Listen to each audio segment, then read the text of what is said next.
சுதந்திர போராட்ட வீரர், இடதுசாரி இயக்கங்களின் முன்னோடி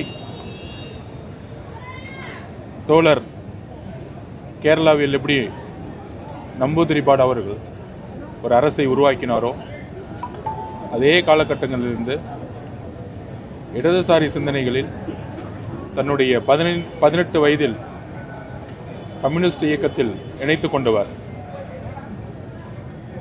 தன்னுடைய கொள்கைக்காக தன்னுடைய வாழ்க்கையை அர்ப்பணித்தவர். சாதிக்காக தன்னுடைய குரலை வாழ்நாள் முழுவதும் ஒலித்தவர்.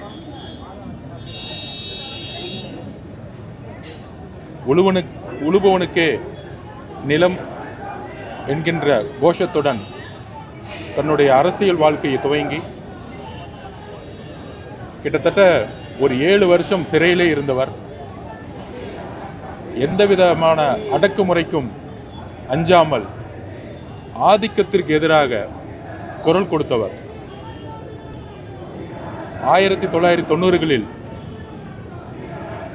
சாதி கலவரங்கள் ஏற்பட்ட பொழுது தன்னுடைய மாமனாரை இழந்தாலும் இரு சமூகங்களுக்கும் ஒற்றுமை நிலவ அரும்பாடுபட்டவர்.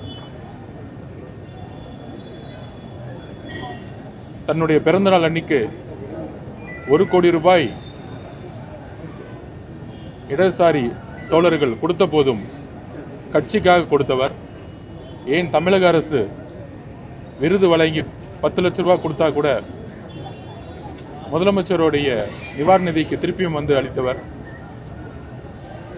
இடதுசாரியுடைய ஆணிவேர் ஒரு மிகப்பெரிய ஆலமரம். தமிழ்நாட்டின் கிட்டத்தட்ட